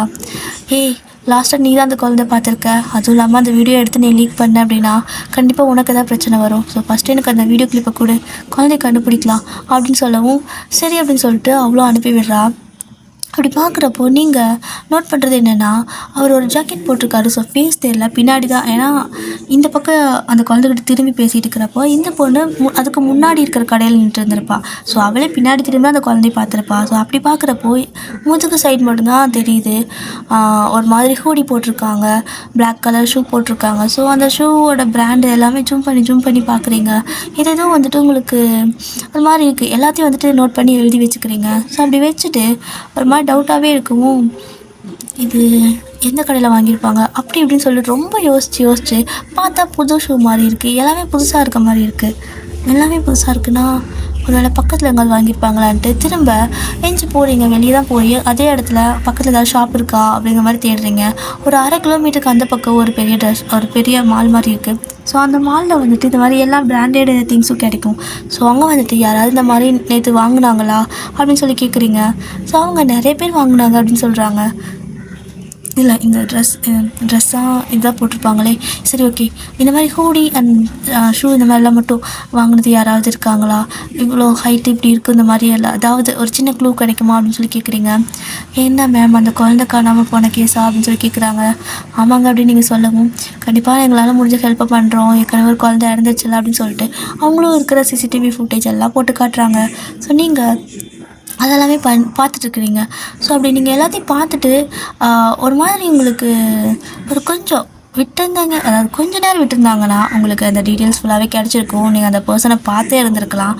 ஆனால் அதுக்குள்ளே வந்துட்டு போலீஸ் அண்ட் டிடெக்டிவ்லாம் கவர்மெண்ட் சைடு இருப்பாங்க. ஸோ அவங்களாம் வந்துடுறாங்க. வந்து எல்லாத்துக்கும் இந்த மாதிரி தான் நீங்கள் ஃபுட்டேஜ் காட்டிகிட்ருப்பீங்களா, யார் என்னங்கிறது வேணாமா, அந்த ஃபுட்டேஜ் இவங்க ஏதாவது மிஸ்யூஸ் பண்ணிட்டா என்ன பண்ணுறது அப்படின்னு சொல்லிவிட்டு உங்கள் கையில் இருந்த ஃபுட்டேஜும் வந்துட்டு வாங்கிடுறாங்க. உங்களுக்குன்னா கடுப்பாகுது. கண்டுபிடிச்சிட்டுவேன், அவ்வளோதான், கொஞ்சம் சார் ப்ளீஸ் சார் நான் கண்டுபிடிச்சிட்டேன், விடுங்க, நான் உங்களுக்கு கீழே கொடுத்துட்றேன், நீங்களே கூட பார்த்துக்கோங்க, ஆனால் முதல்ல அந்த குழந்தைய காப்பாற்றணும்னு சொல்லணும், அதெல்லாம் எங்களுக்கு பார்த்துக்க தெரியும், நீ போமா அப்படின்னு சொல்லிட்டு வாங்கிட்டு அனுப்பிடுறாங்க. உங்களுக்கு நான் ஒரு மாதிரி செம்ம கடுப்பாகுது. ஸோ ஒரு மாதிரி நீங்கள் சோகமாக வெளியே போய் நின்றுட்டுருக்கீங்க. அந்த போலீஸ்லாம் போயிடுறாங்க. அவங்களாம் அந்த ஃபுட்டேஜெல்லாம் வாங்கிட்டு போயிடுறாங்க. போனதுக்கப்புறமா ஒரு பொண்ணு மட்டும் உள்ளேருந்து வெளியே வரா. உங்களை தான் தேடிட்டு வரா. நல்ல வேலைக்கா, நீங்கள் இங்கே தான் இருக்கீங்க அப்படின்னு சொல்லிட்டு இந்தாங்க அப்படின்னு சொல்லி கொடுக்குறா. எனக்கு எதுக்குமா காஃபி அப்படின்னு சொல்லி கேட்குறீங்க. அக்கா, இது காஃபி இல்லை, இதை வாங்கிக்கோங்க, வாங்கிட்டு இங்கேருந்து கிளம்பிடுங்க, யார்ட்டையும் சொல்லாதீங்க அப்படின்னு சொல்கிறா. அவளுக்கு இந்த மாதிரி சொல்லிட்டு ஓடிட்டா. உங்களுக்கு ஒன்றும் புரியல. ஸோ அவள் கொடுத்த அந்த காஃபி கப் அப்படியே வாங்கிட்டு அங்கேருந்து நேராக வீட்டுக்கு தான் வரீங்க. ஸோ வந்து அதை எடுத்து பார்க்குறீங்க. ஆக்சுவலாக அது காஃபி இருக்குல்ல, ஸோ சும்மா காஃபி லைட்டாக ஊற்றிருப்பா. அந்த கப்பை இப்படி எடுத்து பார்த்தீங்கன்னா அந்த கப்புக்கு கீழே அந்த பிளேட்டு அந்த கப்பு ரெண்டு கீழே ஒரு மாதிரி பென்ட்ரைவ் மாதிரி ஒன்று இருக்கும். ஸோ அதுதான் இருக்குது. அதை பார்த்துட்டு உங்களுக்கு செம ஹாப்பி. அவங்களுக்கு ஆக்சுவலாக ஹெல்ப் பண்ணியிருக்கா. நீங்களும் அதை வந்துட்டு உங்களோட சிஸ்டமில் போட்டு பார்த்தீங்க அப்படின்னா அந்த ஃபுட்டேஜ் அதில் கிடைக்கல. ஏன்னா போலீஸே எல்லாத்தையும் ரெக்கவர் பண்ணி எடுத்துகிட்டு போயிட்டாங்க, யாருக்கும் நீங்கள் கொடுக்கக்கூடாதுன்னு சொல்லிட்டு. அதனால் அவள் அந்த ஒரு அட்ரஸ் மாதிரி எல்லாத்தையும் போட்டிருக்கா. அந்த அட்ரஸை பார்த்துட்டு அப்படின்னா இந்த அட்ரஸ் தான் அந்த மாதிரி இந்த பொருளெல்லாம் வந்துட்டு இவங்கெல்லாம் வாங்கியிருக்காங்க, அவங்களோட அட்ரஸ் இது அப்படிங்கிற மாதிரி இருக்கும். ஸோ நீங்கள் எல்லாமே எல்லாத்தோட இதையும் பார்க்குறீங்க, யார் என்னென்ன வாங்கியிருக்காங்கன்னு. அப்படி பார்க்குறப்போ அந்த ஹூடி, அந்த ஷூ எல்லாமே புதுசு, ஓகேவா. அங்கே வந்துட்டு ஒரு சாக்லேட் இருக்கும். ஸோ அந்த பெரிய மாலை சாக்லேட் ஷாப்பும் ஆப்வியஸ்லி இருக்கும்ல. ஸோ அதுவும் இருக்குது. ஸோ அங்கே சாக்லேட் வாங்கினது இந்த மாதிரி ஒரே ஒரு பர்சன் இது எல்லாமே வாங்கியிருக்காங்க. ஸோ அவரோட அட்ரஸ் அப்படி நீங்கள் நோட் பண்ணி எடுத்துகிட்டு அந்த அன்றைக்கி வந்துட்டு ஒரு மாதிரி இருட்டே ஆயிடுது. ஏன்னா இதெல்லாம் கண்டுபிடிக்கிறதுக்கு டைம் ஆகும்ல. ஸோ எல்லாம் தேடி பிடிச்சி இது பண்ணுறப்போ அரௌண்ட் வந்துட்டு ஒரு 6 o'clock ஆகிடுது. நீங்கள் வந்துட்டு ஒரு ட்ரெஸ் எடுத்து போட்டுக்கிறீங்க. அதாவது ஒரு பேண்ட்டு, ஒரு டிஷர்ட், சாண்டில் இல்லை, கிரே கலர், ஓகேவா, சிமெண்ட் கலர் ஒரு டிஷர்ட் போட்டு அதுக்கு மேலே பிளாக் கலர் வந்துட்டு ஒரு ஹூடி இருக்குது. ஸோ அதை அப்படியே போட்டுட்டு நீங்கள் அந்த ஃபோன் இருக்குல்ல, ஸோ அந்த ஃபோனில் வந்துட்டு அட்ரஸை ஃபோட்டோ எடுத்து பாக்கெட்டில் வச்சுட்டு ஒரு ப்ளூடூத் மாதிரி இருக்கும்ல, ஸோ ப்ளூடூத் ஒன்று காதில் வச்சுட்டு சாராக்கு இன்ஃபார்ம் பண்ணிட்டீங்க, இந்த மாதிரி நான் ஒரு கேஸ் விஷயமாக போகிறேன், எதனாவது பிரச்சனைனா இன்ஃபார்ம் பண்ணிவிடு, என்னோடய லொக்கேஷன் உனக்கு லைவாக வந்துட்டு ஷேர் பண்ணியிருக்கேன் அப்படிங்கிற மாதிரி. என்ன போனாலும் நீங்கள் ஒரு சின்ன ப்ரீ பிளான் வச்சுருப்பீங்க. ஸோ அவகிட்ட இன்ஃபார்ம் பண்ணிட்டு தான் போகிறீங்க. அவளுக்கு பயமாக இருக்குது, உனக்கு எதுக்குடி இந்த வேலைலாம், பேசாமல் என்னோட ஆஃபீஸ்க்கே வந்துருன்னு கேட்குறா. அப்படியெல்லாம் விட முடியாது, அவள் சின்ன குழந்தைங்க கூட விடாமல் இது மாதிரி கொலை பண்ணுறாங்க. ஸோ 2 நாளில் கொலை பண்ணிடுவாங்க. இன்றைக்கி ஒரு நாள் முடிஞ்சிச்சு, நாளைக்கு காலையில் எனக்கு அந்த இறந்துட்டாங்கிற செய்தி தான் வரும். ஸோ கண்டிப்பாக அதுக்கெல்லாம் நான் விடவே மாட்டேன் அப்படின்னு சொல்லிட்டு நீங்கள் அந்த அட்ரஸை கண்டுபிடிச்சி போகிறீங்க. கரெக்டாக நீங்கள் ஒரு மாதிரி அந்த இருட்டாயிடுச்சு ஓகேவா. ஸோ நீங்கள் இங்கேருந்து போகிறப்ப 6 மணி. ஸோ அந்த அட்ரஸ்க்கு போய் நீங்கள் ரீச் ஆகிறப்போ மணி வந்துட்டு ஒரு 8:30 ஆயிடுச்சு. அந்த இடத்துல இருந்து பார்க்குறீங்க எல்லா வீட்டு அட்ரஸும் இருக்குல்ல. ஸோ எல்லாமே ஒரே மாதிரி இருக்க மாதிரி இருக்குது. ஸோ கதவு நம்பர் இருந்திருக்காது, பட் அந்த அட்ரஸ் தான். அதில் எந்த வீடுன்னு உங்களுக்கு தெரியல. ஒரு மாதிரி கன்ஃபியூஷனாக இருக்குது. எல்லா வீடும் ஒரே மாதிரி வேறு இருக்கா. ஸோ எதுவாக இருக்கும்னு சொல்லிட்டு அப்படியே இருந்து யோசிச்சுட்டே இருக்கீங்க. அப்படி யோசிச்சுட்டே ஒரு மாதிரி குனிஞ்சு நின்றுட்டுருப்பீங்க. ஸோ அது ரோடு, இந்த சைடு வந்து ஃபாரஸ்ட்டு, இந்த சைடு வந்துட்டு அப்பார்ட்மெண்ட்டு வீடெல்லாம் இருக்குல்ல. ஸோ அந்த மாதிரி. ஸோ நீங்கள் ரோட்டில் நிற்கிறீங்க, கிழக்கு பக்கம் பார்த்த மாதிரி நிற்கிறீங்க. அப்படி நிற்கிறப்போ உங்களோட வலது கை பக்கம் ஃபாரஸ்ட்டு, இடது கை பக்கம் நிறையா அப்பார்ட்மெண்ட்டெல்லாம் இருக்குது ஓகேவா. ஸோ கடை அந்த மாதிரியெல்லாம் இருக்கும். ஸோ நீங்கள் எல்லாம் யோசித்து பார்த்துட்டு அப்படியே நீங்கள் உங்களோட வலது கை பக்கம் அந்த காடு இருக்குது பார்த்தீங்களா, ஃபாரஸ்ட்டு, அதை நோக்கி திரும்பி நடக்க ஆரம்பிக்கிறீங்க. அட்ரஸ் வந்துட்டு வீட்டு அட்ரஸ் தான் கொடுத்துருக்காங்க, ஆனால் டோர் நம்பர் கொடுக்கல. இந்த மாதிரி இந்த ஸ்ட்ரீட்டு, இந்த அப்பார்ட்மெண்ட்டுன்னு மொட்டையாக தான் கொடுத்துருக்காங்க. ஸோ கண்டிப்பாக ஒருத்தன் கொலை பண்ணுறான் அப்படின்னா வீட்டுக்குள்ளே வச்சு அவ்வளோ சீக்கிரம் பண்ண வாய்ப்பில்லை. ஆப்போசிட்டில் இவ்வளோ பெரிய காடு இருக்குது அப்படின்னா இதுக்குள்ளே தான் ஏதோ ஒரு விஷயம் இருக்குது. கண்டிப்பாக அந்த குழந்தைய நான் கண்டுபிடிச்சிடணும் அப்படின்னு சொல்லிட்டு அங்கேருந்து போகிறீங்க. ஸோ சாரா வந்துட்டு ஆஃபீஸில் இருந்துகிட்டே உங்களை ட்ராக் பண்ணிகிட்ருக்கா. ஸோ அந்த டைமில் கரெக்டாக சாராவுக்கு ஜின்கிட்டேருந்து கால் வருது. ஸோ பாய் ஃப்ரெண்ட் இல்லையா, ஸோ கால் பண்ணியிருக்காரு. என்ன பண்ணுற அப்படிங்க நார்மலாக கேட்குறாரு. ஸோ அவள் வந்துட்டு நான் ஒயினை ட்ராக் பண்ணிகிட்ருக்கேன், அவள் சொல்ல கேட்காம இந்த மாதிரி போயிட்டுருக்கா, எனக்கு ரொம்ப பயமாக இருக்குது ஜின் அப்படின்னு சொல்கிறா. உடனே ஜின் வந்துட்டு இந்த மாதிரி ஆபத்தான வேலையெல்லாம் அவளை யார் செய்ய சொல்கிறா, முதல்ல அவளை ரிட்டன் வர சொல்லு, அந்த ஃபாரஸ்ட் ரொம்ப ஆபத்தானது, தயவு செஞ்சு ரிட்டன் வர சொல்லு, இல்லைனா அவ்வளோ உயிரோட பார்க்கறதே ரொம்ப கஷ்டம் அப்படிங்கிறாரு. என்ன பேசிகிட்டு இருக்கிறீங்க, என்ன சொல்கிறீங்க அப்படின்னு சொல்லிட்டு அவளுக்கு வேறு பயம் ஆகிடுது. முதல்ல நீ என் கால் கட் பண்ணிட்டு அவளுக்கு கால் பண்ணி வர சொல்லு, ரிட்டன் வர சொல்லு அப்படின்னு சொல்லிடுறாரு. ஸோ அவளும் வந்துட்டு பயத்தில் கால் கட் பண்ணிட்டு உடனே உங்களுக்கு கால் பண்ணுறா. ஸோ நீங்களும் அப்படியே காதில் ப்ளூடூத்தாக இருக்குல்ல, ஸோ அப்படியே ஆன் பண்ணிட்டு சொல்லுடி அப்படிங்கிறீங்க. எங்கடி இருக்க அப்படின்னு கேட்குறா. அந்த ஃபாரஸ்ட்குள்ளே தான் போயிட்டுருக்க அப்படின்னு சொல்லவும், தெரியும்டி நீ அங்கே தான் போயிட்டுருக்கேன்னு, முதல்ல வா வெளியே வா, அங்கேருந்து ரொம்பவே ஆபத்து, உன்னோட உயிருக்கு ஆபத்து, தயவு செஞ்சு வெளியே வா அப்படின்னு சொல்கிறா. ஏய் சும்மா இரு சாரா, இதெல்லாம் வந்துட்டு அவ்வளோ சீக்கிரம் என்னால் வெளியே வர முடியாது, அந்த குழந்தை இங்கே தான் எங்கே இருக்குது, நான் கண்டுபிடிச்சி கூட்டிகிட்டு வந்துடுறேன், பக்கத்தில் போயிட்டேன், அவ்வளோதான், ஒரு கொஞ்சம் தூரம் தான் அப்படின்னு சொல்லிட்டு போயிட்டே இருக்கீங்க. அப்படி போயிட்டுருக்கப்போ சட்டன் வந்துட்டு உங்களை யாரோ க்ராஸ் பண்ணுற மாதிரி இருக்குது. அப்படி பின்னாடி திரும்பி பார்க்குறீங்க, யாருமே இல்லை. ஆனால் இப்போ முன்னாடி அதாவது மறுபடியும் உங்களை க்ராஸ் பண்ணுற மாதிரி இருக்குது. மறுபடியும் நீங்கள் இந்த பக்கம் திரும்பி ஃபஸ்ட்டு போயிட்டுருப்பீங்களா, ஸோ அந்த பார்த்து திருப்பி பார்க்குறீங்க, யாருமே இல்லை. ஒரு மாதிரி ஆனால் உங்களுக்கு பயமும் அப்படிங்கிற மாதிரி நினச்சிருப்பீங்க. பட் அந்த இலெல்லாம் வேறு ஆடுதா, அப்போ கண்டிப்பாக இங்கே யாரோ இருக்காங்க அப்படிங்கிறது உங்களுக்கு தெரிஞ்சிருச்சு. ரொம்பவே பயமாக இருக்குது. அந்த இடத்துல ஒவ்வொரு ஸ்டெப்பாக வச்சுட்டு போகிறீங்க. அப்படி போயிட்டுருக்கிறப்போ டக்குன்னு வந்துட்டு உங்களை கால் அப்படியே இழுத்து வாரி விட்ட மாதிரி இருக்குது. அப்படியே நீங்கள் விழுந்து உருண்டுட்டு வந்துடுறீங்க. ஸோ அப்படியே கடன்னு விட்டுட்டு வரீங்க. ஸோ உருண்டுட்டு போயிட்டு ஒரு மாதிரி பெரிய காடு, அதுவும் இல்லாமல் மவுண்டைன் வேறையா, ஸோ இறக்கத்தில் உருண்டுட்டு போகிறதுனால ஒரு மாதிரி உருண்டுட்டே போகிறீங்க. ஒரு இடத்துல வந்துட்டு ரொம்ப தூரம் ஓகேவா, மேலேருந்து மலை அடிவாரத்துக்கே வந்துட்டு உருண்டுட்டு போயிட்டீங்க. ஸோ அப்படியே தலையே அடித்து அந்த ஒரு மரத்து மேலே அப்படியே தலை போய்ட்டு அடித்து இங்கே மயங்கிட்டீங்க. ஸோ சாரா அப்படியே கற்றுன்னு கத்திட்டு இருக்கா, பையன் நான் கேட்குதா, ப்ளீஸ் பேசுடின்னு. ஆனால் நீங்கள் எதுவுமே பேச்சு மூச்சு எல்லாமே கிடக்குறீங்க. பட் உங்களோட ப்ளூடூத் வந்து நீங்கள் ஹூடி போட்டிருக்கறனால கட்டியிருப்பீங்க. ஸோ அதனால் அது கீழே விழல. அவ்வளோ சுற்றி வந்து நீங்கள் விழுந்தீங்கனாலுமே ஹூடி போட்டு கழுத்தோடு சேர்த்து கட்டியிருப்பீங்க, அதனால் அது கீழே விழலை. அப்படியே உங்கள் ஃபோனில் பாக்கெட் ஜீன் பேண்ட் இல்லையா, ஸோ அது பாக்கெட்டில் போட்டதும் அதுவும் வந்துட்டு கீழே விழலை. ஸோ டைட்டாக தான் இருந்திருக்கும், ஃபிட்டாக தான் இருந்திருக்கும். பட் சின்ன ஸ்க்ராட்செல்லாம் ஆயிருந்திருக்கும். அப்படியே தான் கிடக்குறீங்க. ஸோ இப்போதைக்கு உங்களுக்கு ஹெல்ப் பண்ண யாருமே இல்லை. சாரா உங்களை ட்ராக் பண்ணியிருப்பா. பட் இருந்தாலும் ஒரு இடத்துக்கு மேலே அவளுக்கு சிக்னல் கிடைக்கல, லொக்கேஷன் எங்கே இருக்கீங்கன்னே தெரியல. அழுதுகிட்டே ஜின்னுக்கு கால் பண்ணுறா. ஸோ ஜின்னு வந்துட்டு நான் தான் சொன்னல அவளை அங்கே போவேன், நான் என் பேச கேட்கவே மாட்டிங்களா யாருமே அப்படின்னு சொல்லிட்டு, இதுக்கு மேலே ஒன்றும் பண்ண முடியாது சாரா, நீ உன்னோட ஃப்ரெண்டை மறந்துடு அப்படிங்கிறாரு. என்ன பேசிகிட்டு இருக்கிறீங்க, அவளோட ஃப்ரெண்டு அப்படின்னு சொல்லிட்டு அவள் அழுகுறா. பின் என்ன, சரி ஓகே நீ ஃபீல் பண்ணாத, காலையில் கண்டிப்பாக நம்ம பார்க்கலாம் அப்படின்னு சொல்லவும், காலையிலையா அவள் பேச்சு மூச்சு இல்லாமல் கிடக்குறா. இதை ஆகிட்டா நான் என்ன பண்ணுவேன், நான் இப்போ போகிறேன் அப்படின்னு சொல்கிறா. ஸோ ஜின் வந்துட்டு நீயும் போயிட்டுருக்காத சரியா, நான் போய் கூட்டிகிட்டு வரேன், நீ இங்கே இரு அப்படின்னு சொல்லிட்டு கால் கட் பண்ணிவிட்டு அடுத்து வந்து ஜின் தான் அவங்க அந்த காட்டுக்குள்ளே தேடி வராரு. ஸோ லொக்கேஷன் சாரா கிட்டே கேட்டுட்டு ஸோ ஃபைனலாக உங்களை கண்டுபிடிச்சி அப்படியே தூக்கிட்டு வராரு. ஸோ தூக்கிட்டு வந்து ஹாஸ்பிட்டலில் அட்மிட் பண்ணிவிட்டு சாராக்கு இன்ஃபார்ம் பண்ணுவோம். அவள் ஓடி வந்து பார்க்குறா, ரொம்ப தலையில் அடிபட்டிருக்கு. ஸோ தலையில் நல்லா கட்டெல்லாம் போட்டிருக்காங்க. அதே நீங்கள் ஜின்னை பார்க்குறீங்க, இனிமேல் இந்த மாதிரிலாம் பண்ணாத, உன்னால் அவள் ரொம்ப கஷ்டப்படுறா அப்படின்னு சொல்லிட்டு போயிடுறாரு. ஸோ ஜின்னுக்குன்னா சாரா ரொம்ப கஷ்டப்படக்கூடாது, அவ்வளோதான். அதனால உங்ககிட்ட அந்த மாதிரி சொல்லிட்டு போயிடுவார். ஸோ சாரா ரொம்ப அழுறா.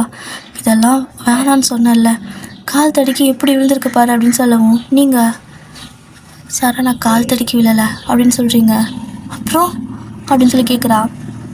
யாரோ காலை பிடிச்சி இழுத்து விட்டுட்டாங்க, அதுவும் அது மலை அடிவாரம், அதாவது அந்த பெரிய மவுண்டன், அப்படி அந்த சைடை உருட்டி விட்டால் தான் கீழே உருண்டுட்டு போவேன்ல. ஸோ வேணுக்குன்னே பண்ண மாதிரி தான் இருக்குது. நாங்கள் யாரையோ பார்த்தேன், ரொம்ப ஹைட்டாக ஒரு மாதிரி நல்லா ஒயிட்டாக இருந்தாங்க, ஃபேஸ் எனக்கு தெரியலடி அப்படின்னு சொல்லவும், இங்கே எல்லோரும் ஒயிட்டாக தாண்டி இருக்காங்க, என்னடி பேசுகிற அப்படிங்கிறா.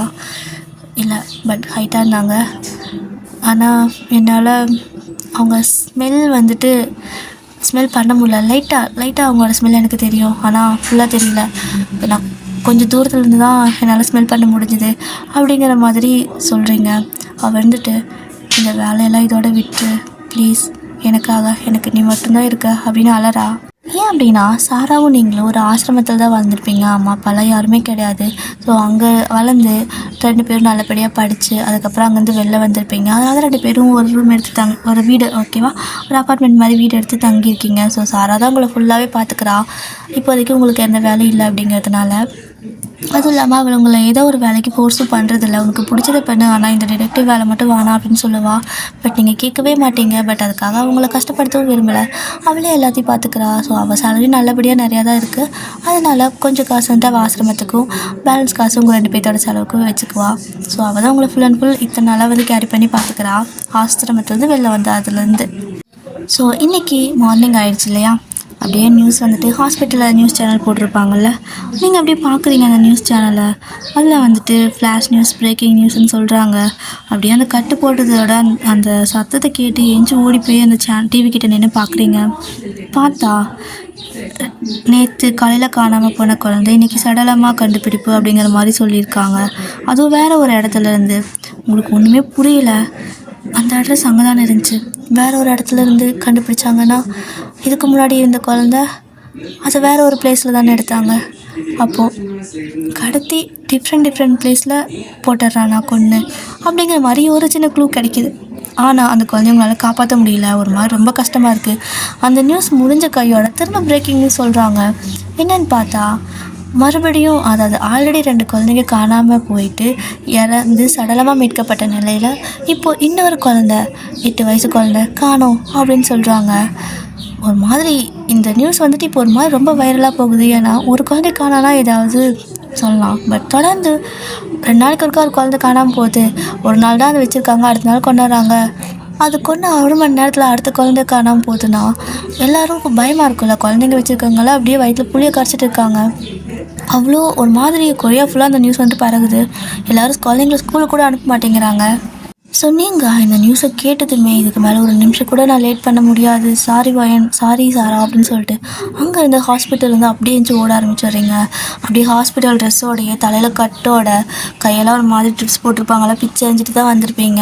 ஸோ எல்லாத்தையும் அப்படியே பிச்சை அணிஞ்சிட்டு அப்படியே ரோட்டில் ஓடுறீங்க. ஸோ ஃபைனலாக ஒரு கேப் வருது. ஸோ கேப்பை ஸ்டாப் பண்ணி ப்ளீஸ் இந்த இடத்துக்கு போங்கன்னு சொல்லிட்டு அவங்க எங்கே அந்த குழந்தை காணோன்னு சொன்னாங்களோ அந்த இடத்துக்கு போயிட்டு அந்த ஹாஸ்பிட்டல் ட்ரெஸ்ஸோடைய அந்த ஒரு மாதிரி ப்ளூ கலர் ட்ரெஸ் கொடுத்துருப்பாங்கல்ல, ஒவ்வொரு ஹாஸ்பிட்டலுக்கும் ஒரு மாதிரி ட்ரெஸ் கொடுத்துருப்பாங்க. அந்த ட்ரெஸ்ஸோடையே நீங்கள் வந்துட்டு பக்கத்தில் இருக்கிற ஒரு கடையில் பேப்பர் பேனெல்லாம் வாங்கிட்டு ஒரு மாதிரி நோட்டு பென்லாம் வாங்கிட்டு அவங்கக்கிட்ட நிறைய விஷயங்கள் கேட்டு எழுதிட்டு இருக்கிறீங்க. ஒரு மாதிரி அவ்வளோ பதட்டமாக பண்ணிட்டு இருக்கிறீங்க. ஸோ எல்லோரும் உங்களை ஒரு மாதிரி வியர்டாக பார்க்குறாங்க, ஏன்னா ஹாஸ்பிட்டல் ட்ரெஸ்ஸோடு இதெல்லாம் பண்ணிட்டு இருக்கிறீங்களா. ஸோ அதனால தான் இது ரொம்பவே ஒரு மாதிரி சென்சேஷனல் நியூஸ் மாதிரி போயிட்டுருக்கு. எல்லா பக்கமும் இதை பற்றி தான் பேச்சு. ஸோ நீங்கள் இந்த மாதிரி எழுதிட்டு இருக்கிறப்போ உங்களை மாதிரி ஒரு பர்சன் வந்துட்டு அந்த சைடு இது மாதிரி கேட்டுட்ருக்காங்க. ஸோ உங்களுக்கு அவரோட ஃபேஸ் நல்லா தெரியலை, பட் இருந்தாலும் நீங்கள் உங்களோட ஒர்க்கில் கான்சன்ட்ரேட் பண்ணி திரும்ப நீங்கள் அதை பண்ண ஆரம்பிச்சிட்டிங்க. அதே மாதிரி தான் இன்றைக்கும் அங்கங்கே தேடி பிடிச்சி அலைஞ்சு சின்ன ஏதாவது ஃபுட்டேஜ் கிடைக்குமா அப்படிங்கிற மாதிரி பார்க்குறீங்க. நீங்கள் போய் பார்க்குறப்போலாம் எல்லோரும் வந்துட்டு கரெக்டாக கிடைக்குது. ஏன்னா லாஸ்ட் டைம் அந்த பொண்ணு காட்டிப்பை பற்றிய ஒரு வீடியோ. ஸோ அதே மாதிரியான ஒரு உருவ அமைப்பு தான் பார்த்தா உங்களுக்கு நல்லா தெரியுது. அப்போ இவன் தான், ஆனால் இவன் யாருன்னு கண்டுபிடிச்சா போதும், கண்டிப்பாக அந்த காட்டுக்குள்ளே போனால் எனக்கான பதில் கிடைக்கும். ஆனால் நான் போடுறது அவனுக்கு எப்படி தெரியும், எப்படி என்னை வந்து தள்ளி விட்டான் அப்படிங்கிற மாதிரி உங்களுக்கு பயங்கர கன்ஃபியூஷனாக இருக்குது. ஒரு வேளை எப்போவுமே அவேர்னஸாக இருப்பானோ. இல்லை அந்த காட்டுக்குள்ளே அவனை தவிர வேறு யாரும் போக மாட்டாங்களா அப்படிங்கிற மாதிரி பயங்கரமாக யோசிச்சுட்டு பகல் டைமில் இப்போ அந்த காட்டில் போய் வெளியே நின்று பார்க்குறீங்க அதே பிளேஸில். ஸோ அங்கே வந்துட்டு தடை செய்யப்பட்ட பகுதி அப்படின்னு எழுதியிருக்கு. ஸோ இப்போ தான் நீங்கள் அந்த நோட்டீஸே பார்க்குறீங்க அப்படின்னா இதுக்குள்ளே யாரும் போக வாய்ப்பு இல்லை. ஸோ இதுதான் அவனுக்கான இடம் கன்ஃபார்மாக எனக்கு தெரியும் அப்படின்னு சொல்லிட்டு, நேற்று வேணால் நான் விட்டுட்டேன், ஆனால் இன்றைக்கி உன்னை இதுக்கு மேலே எந்த குழந்தை கொள்ள நான் விட மாட்டேன், கண்டிப்பாக உனக்கு வந்துட்டு தண்டனை வாங்கி கொடுப்பேன்டா அப்படின்னு சொல்லிட்டு, உங்களுக்கு தான் அந்த உருவ அமைப்பு ஒரு அளவுக்கு தெரியுது, அவரோட ஸ்மெல் கொஞ்சம் தெரியும்ல, ஒரு மாதிரி லைட்டாக தெரியும்ல. ஸோ அப்படி தான் இன்றைக்கி வந்துட்டு போகிறீங்க. ஸோ அப்படி போகிறப்போ நைட் ஆகிடுச்சு. ஸோ நைட் வந்துட்டு சாரா கிட்ட கூட சொல்லலை இன்றைக்கி. எதுக்கு சொன்னமாக வந்துட்டு அவளும் பயந்துப்பா அப்படின்னு சொல்லிட்டு, சாரா நான் வந்துட்டு ஒரு ஹோட்டலில் தான் தங்கியிருக்கேன், எனக்கு ஒரு மாதிரி ரெஃப்ரெஷ்ஷாக ஆகணும், ஒரு மாதிரி டிப்ரெஷனாக இருக்குது, ஏன்னா நீ வந்துட்டு பயந்துக்காத, நான் ஒரு ஹோட்டலில் தங்கியிருக்கேன், இந்த ஹோட்டல் தான் அப்படிங்கிற மாதிரி சொல்லிவிட்டு நீங்கள் சும்மா ஏதோ ஒரு ஹோட்டல் அட்ரஸ் அனுப்பி வச்சுறீங்க அவளுக்கு. ஸோ அவளும் வந்துட்டு அட்ரஸ்லாம் அனுப்பி வச்சங்காட்டிக்கும், சரிடி நீ ஹாஸ்பிட்டல்லேருந்து அப்படி ஒன்று நான் பயந்துட்டேன், பரவாயில்ல நான் வேணால் வரட்டா அப்படின்னு கேட்குறா. இல்லை நான் தனியாக இருக்கணும், நீ வரவேணா, நானே காலைல வந்துடுறேன் அப்படின்னு சொல்கிறீங்க. சரிடி பார்த்து பத்திரமா இரு அப்படின்னு சொல்லிட்டு, அவளுக்கு வேறு பயமாக இருக்குது. ஜின்னுக்கு கால் பண்ணிட்டு, ஜின் ஒன்று தெரியுமா, அவளாம் தடிக்கலாம் விழலை, அவள் காலை பிடிச்சி ஒரு மாதிரி இழுத்து விட்டுருக்காங்க, அதனால தான் விழுந்துட்டேன்னு சொல்கிறா, அப்போ அவளுக்கு ஏதாவது பிரச்சனை வந்துடுமா அப்படின்னு சொல்லி கேட்கவும், ஸோ ஜின்னும் பார்க்குறாரு, முதல்ல அவளை இந்த வேலையை விட்டு நிற்க சொல்லு, இதெல்லாம் வந்துட்டு தேவையில்லாத வேலை, பேசாமல் உன் கூட அவளை வேலைக்கு கூட்டு போ, நீ ஏன் இவ்வளோ வரி பண்ணிக்கிற அப்படின்னு சொல்கிறாரு. ஜின் ப்ளீஸ், அவளுக்கு எதுவும் பிரச்சனை இல்லை, அதாவது அவளுக்கு எதுவும் ஆகாமல் பார்த்துக்கணும், எனக்கு அவளை விட்டால் யாருமே இல்லை அப்படிங்கிறா. அப்போ நான் இல்லையா அப்படின்னு கேட்குறாரு. ஜின் நீ எனக்கு பாய் ஃப்ரெண்ட், பட் அவள் எனக்கு ஃபேமிலி, ஓகேவா அப்படின்னு சொல்லவும் அவரும் புரிஞ்சுக்கிறாரு. சரி சாரா ஒன்றும் இல்லை, நான் இருக்கல, நான் பார்த்துக்கிறேன், அவளை எங்கேயும் போவேணான்னு மட்டும் சொல்லு, இப்போ அவள் எங்கே இருக்கா அப்படின்னு சொல்லி கேட்கவும், அவள் ஒரு ஹோட்டலில் இருக்கா, ஒரு மாதிரி எனக்கு டிப்ரெஷனாக இருக்குது அப்படின்னு சொல்லிட்டு அவள் அங்கே இருக்கா அப்படின்னு சொல்லவும், சரி ஓகே சேஃபாக இருந்தால் சரி தான் அப்படின்ட்டு அவரும் விட்டுறாரு. ஆனால் அப்படியே நீங்கள் நைட் ஆகுது, நீங்கள் அகைன் வந்துட்டு அந்த காட்டுக்குள்ளே போகிறீங்க. ஸோ இன்றைக்கி வந்துட்டு எப்படின்னா ஒரு மாதிரி யாருக்கும் சொல்லலை, அதனால வேறு ஒரு வழியாக போகிறீங்க, ஓகேவா. ஸோ நேற்று போன இடத்துல போகாமல் வேறு ஒரு இடத்துல போகிறீங்க. அப்படி போகிறப்போ கரெக்டாக வந்துட்டு உங்களுக்கு ஒரு மாதிரி சென்ஸ் ஆகுது, இந்த பக்கத்தில் ஏதோ சுற்றி தான் யாராவது இருக்க வாய்ப்பு இருக்குது அப்படிங்கிற மாதிரி நீங்கள் போயிட்டுருக்கீங்க. அப்படி போயிட்டுருக்கிறப்போ ஒரு பர்சனை பார்க்குறீங்க, ஒரு மாதிரி ஒளிஞ்ச மாதிரி நின்றுட்டுருக்கான். பார்த்துட்டு இப்போ இவனை பிடிச்சா கண்டிப்பாக அந்த கொலை நடக்கிறது தடுக்கலாம், இவன் தான் அந்த கொலைகாரனா அப்படின்னு சொல்லிட்டு என்ன பண்ணுறீங்க அப்படின்னா, நீங்கள் பின்னாடி இருந்து போயிட்டு அப்படியே வந்து ஒரு மாதிரி ஒரு கட்டை எடுத்துகிட்டு அவன் தலையை அடிக்கிறதுக்காக அப்படி கட்டை எடுத்து ஓங்குறீங்க. ஆனால் டக்குன்னு அவன் திரும்பி பார்த்துட்றான், பார்த்தா அது ஜிமின் தான். நீங்கள் அப்படியே பார்க்குறீங்க, யார் நீ, உன்னை கொல்லாம விட மாட்டேன், நீ தான் அந்த குழந்தைங்களாம் கொல்றேன்னு சொல்லிட்டு கட்டையை ஓங்குறீங்க அடிக்கிறதுக்கு. ஆனால் அதுக்குள்ளே அந்த கட்டையை ஜிமின் தள்ளி விட்டுட்டு, பைத்தியமாடி நீ, இந்த டைமில் நீங்கள் என்ன பண்ணுற அப்படின்னு சொல்லி கேட்குறாரு. நான் யார் உனக்கு எப்படா தெரியும் அப்படின்னு கேட்குறீங்க. நீங்கள் நீ யாராக வேணா இருந்துக்கோ, ஆனால் இந்த டைமில் உனக்கு இங்கே என்ன வேலை அப்படின்னு சொல்லி கேட்கவும், உண்மை சொல்ல நீ தானே கொலைகாரன், நடிக்கிறியா என்னை பார்த்ததோ அப்படின்னு சொல்லி கேட்குறீங்க. நான் கொலைகாரனாக இருந்தால் இந்நேரம் உன்னை கொண்டுட்டு போயிருப்பேன், உங்கள்கிட்ட ஆர்கியூமெண்ட் பண்ணிட்டு இருந்திருக்க மாட்டேன் அப்படின்னு சொல்கிறாரு. அப்போ எதுக்கு இங்கே வந்திருக்கேன்னு நீங்கள் கேட்கவும், நான் ஒரு டிடெக்டிவ் ஏஜென்சி வச்சுருக்கேன், உனக்கு என்னை பற்றி தெரியாதா அப்படின்னு சொல்லி கேட்கவும், டிடெக்டிவ் ஏஜென்சியா எங்கே இருக்குது அப்படின்னு சொல்லி கேட்குறீங்க. அது வந்துட்டு இது ஒரு பிளேஸில் தான் இருக்குது, ஸோ எனக்கு தெரிஞ்சு அந்த குழந்தைங்கள இங்கே தான் கூட்டிகிட்டு வந்து அடைச்சி வைக்கிறான், இங்கேருந்து கொண்டுட்டு அதுக்கப்புறம் தான் கொண்டு போய் எங்காவது ஒரு பிளேஸில் டிஸ்போஸ் பண்ணுறான், அதனால தான் தேடிட்டு வந்தேன் அப்படின்னு சொல்கிறாரு. ஸோ இது ஜிமினும் வந்துட்டு டிடெக்டிவ் தான். இப்போ வந்துட்டு 2 பேரும் சேர்ந்து போகிறீங்க. அப்படி போகிறப்போ ஒரு மாதிரி டிஃப்ரெண்ட்டான சவுண்டு, ஒரு மாதிரி வியர்டான ஒரு சவுண்டெலாம் கேட்குது, ஒரு மாதிரி செம்ம த்ரில்லாக, ஒரு மாதிரி பயமாக இருக்குது உங்களுக்கு. ஸோ இப்போ உங்களோட மோட்டிவ் அந்த குழந்தைய காப்பாற்றணும் அப்படிங்கிறது, ஜிமினோட மோட்டிவ் வந்துட்டு அந்த கொலை பண்ணுறான் பார்த்தீங்களா அவனை பிடிக்கணும் அப்படிங்கிறது. ஸோ 2 பேருக்குள்ள இடையில திடீர்னு சண்டையே வந்துடுது. ஏன் அப்படின்னா கண்டுபிடிச்ச அப்படின்னா நீங்கள் வந்துட்டு குழந்தைய தேடணுங்கிறீங்க. ஸோ அவர் வந்துட்டு நான் முதல்ல அவனை தேடணும், கண்டிப்பாக எங்கேயாவது குழந்தைய கடத்தி வச்சுருப்பான், பட் அவன் இந்த இடத்துல இருக்க மாட்டான், ஏன்னா குழந்தைங்க எல்லாமே காலையில் நியூஸில் இறந்ததுன்னு சொல்கிறப்போ கிட்டத்தட்ட அது இறந்து ஒரு 4 மணி நேரம் தான் ஆயிருக்கும், அதுக்கப்புறம் தான் அந்த இடத்துல கிடக்கும். அப்படி பார்த்தா அவன் கொலை பண்ணுறதுக்கு இன்னும் 4 மணி நேரம் இருக்குது. எனக்கு தெரிஞ்சு 4 மணிக்கு கொலை பண்ணி கொண்டு போய் அங்கே போட்டுடுவான் ஏதாவது ஒரு பிளேஸில். 4 மணி நேரம் கழித்து கண்டிப்பாக 8 மணி ஆகும், யாராவது ஒருத்தருங்க அதை பார்த்து போலீஸ்க்கு இன்ஃபார்ம் பண்ணுவாங்க, இதுதான் 2-3 நாளாக நடந்துட்டுருக்கு அப்படிங்கிறாரு. அதுக்காக நீ அவனை பிடிப்பியா? முதல்ல நான் குழந்தைய காப்பாற்றணும்னு சண்டை போட்டுக்கிறீங்க அங்கேயே. ஸோ ஜிமின் வந்துட்டு அவனை பிடிச்சா குழந்தை சாகாது, அது புரியுதா உனக்கு? குழந்தை தேடி போய் நியூஸ் ஆக போறியா அப்படின்னு சொல்கிறாரு. உங்கள் 2 பேத்துக்கு ஒரு மாதிரி பயங்கரமாக கருத்து வேறுபாடு, செம்ம சண்டை வருது அங்கேயே. ஸோ இப்போ நீங்கள் கோச்சிட்டு உன் கூட போய் நான் வந்த பார்த்தியா, என்ன சொல்லணும்? நான் வேறு பக்கம் போகிறேன், நான் குழந்தை தேடி போகிறேன் அப்படின்னு சொல்லிட்டு நீங்கள் போயிடுறீங்க. ஸோ ஜிமின் கூப்பிட்றாரு, தனியாக போகாத, இது ரொம்ப டேஞ்சர் அப்படின்னு சொல்கிறாரு. ஆனால் நீங்கள் கேட்கல, போயிடுறீங்க. ஸோ அவருக்கு கடுப்பாயிடுது, போய் தொலை அப்படிங்கிற மாதிரி அவரும் வந்துட்டு இன்னொரு பக்கம் போகிறாரு. ஓகேவா? ஸோ ஆளுக்கு ஒரு பாத்தில் பிரிஞ்சிடுறீங்க, ஆப்போசிட் டைரெக்ஷனில் போயிட்டுருக்கிறீங்க. அப்படி போயிட்டுருக்கிறப்போ ஒரு மாதிரி ஜிமினுக்கு வந்துட்டு அவருக்கு ஏதோ சவுண்ட் கேட்குது. அப்படியே எட்டி எட்டி பார்க்குறாரு. ஒரு இடத்துல வந்துட்டு தனியாக ஒரு வீடு, ஓகேவா, தனியாக ஒரு வீடு இருக்குது. ஸோ ஒரு மாதிரி அந்த வீட்டையே பார்த்துட்டே இருக்காரு, அதுக்குள்ளே ஏதாவது இருக்க வாய்ப்பு இருக்கான்னு. ஆனால் ஆப்போசிட்டில் வேறு மாதிரி ஒரு சவுண்ட் கேட்குது. என்னன்னு சொல்லிட்டு நீங்கள் வேறு தனியாக போனீங்களா, அதனால அவர் அங்கே வந்து பார்க்குறாரு. அப்படி வந்து பார்க்குறப்போ அங்கே யாருமே இல்லை, எந்த சத்தமும் இல்லை. ஷோ, இவளை பார்க்காம இருந்தால் கூட நிம்மதியாக வேலை செஞ்சுருப்பேன் போல் அப்படின்னு சொல்லிட்டு திரும்ப அந்த வீட்டு பக்கமே போகலாம் அப்படிங்கிற மாதிரி அவர் போயிட்டுருக்காரு. பட் இப்போ வந்துட்டு கொஞ்சம் பாதை மறந்து போயிடுச்சு, காடு தானே. ஸோ ஏதாவது அடையாளம் இருந்தால் தான் தெரியும். ஸோ சுற்றி ஒரே மாதிரி மரங்களாக இருக்கவும் எந்த சைடு போகிறதுனே தெரியாமல் நடு காட்டுக்குள்ளே நின்றுட்டுருக்காரு. அவர் இப்படி காட்டுக்குள்ளேயே தொலைஞ்சு போன மாதிரி நின்றுருக்காரு. இப்போ நீங்கள் போனீங்க இல்லையா, ஸோ அப்படி போகிறப்போ கரெக்டாக நீங்கள் வந்துட்டு அந்த வீட்டை பார்த்துருப்பீங்க. ஸோ வேறு டைரெக்ஷனில் போனாலும் நீங்கள் வந்துட்டு சுற்றி வந்துட்டு காடு தானே, அப்படி இப்படி எங்கெங்கேயோ காலை வச்சு இப்படி இப்படி போயிருப்பீங்க. ஸோ ஃபைனலாக அந்த வீட்டை பார்த்துட்டீங்க. அந்த வீட்டை பார்த்ததுமே கண்டிப்பாக இதுக்குள்ளே ஒரு வீடு இருக்குது, யாருக்குமே தெரியாதா, அப்போ அந்த குழந்தைங்க தான் இருக்கா அப்படின்னு சொல்லிட்டு அந்த குழந்தை இருக்குல்ல, ஸோ அந்த வீடு இருக்குல்ல, அந்த வீட்டுக்குள்ளே போகிறதுக்காக அப்படியே மெதுவாக போகிறீங்க. டேரெக்டாக ஃப்ரண்ட் டோரில் போக முடியாது. ஸோ பேக் டோர் வழியாக போகலான்னு சொல்லி பார்த்தா பேக்கில் டோரே இல்லை, விண்டோ மட்டும்தான் இருக்குது. அதுவும் கொஞ்சம் தூரம் ஏறுற மாதிரி தான் இருக்குது. ஸோ ஒரு வழியாக வந்துட்டு அந்த பக்கத்தில் இருக்கிற கொடியெல்லாம் இருக்குல்ல, காட்டுக்குள்ளே செடி கொடியெல்லாம் இருக்குல்ல, ஸோ கெட்டியான ஒரு கொடியெல்லாம் இருக்குல்ல, ஸோ அதெல்லாம் இழுத்து பிடிச்சி ஒரு மாதிரி கட்டி அந்த மேலெல்லாம் போட்டு ஒரு மாதிரி சுற்றுறீங்க. ஸோ சுற்றி அதுக்கப்புறமா வந்து அதை பிடிச்சி கொஞ்சம் கொஞ்சமாக மேலே ஏறுறீங்க. ஸோ மேலே ஏறி அந்த ரூம்குள்ளேயே போயிட்டீங்க. அப்படி அந்த ரூம்குள்ளே போகிறப்போ ஒரு மாதிரி பாட்டு சத்தம் கேட்குது. அந்த பாட்டே ஒரு மாதிரி வியர்டாக இருக்குது, அது கேட்கறதுக்கே பயமாக இருக்குது. அந்த டைமில் அந்த மாதிரி ஒரு பாட்டு ஒரு மாதிரி பயத்தை அதிகப்படுத்துகிற மாதிரி இருக்குது.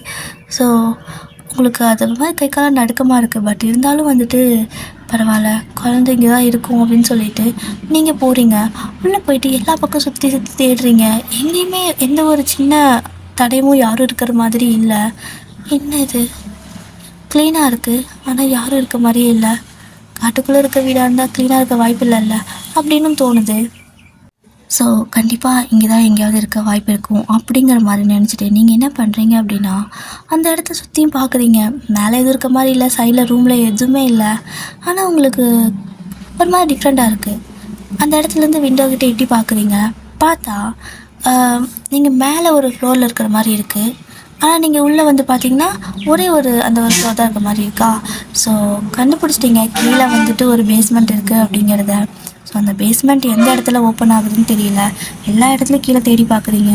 அப்படி பார்க்குறப்போ ஒரு இடத்துல மட்டும் ஒரு மாதிரி இப்படிதான் சோஃபாலாம் ஒரு இடத்துல போட்டிருக்காங்க.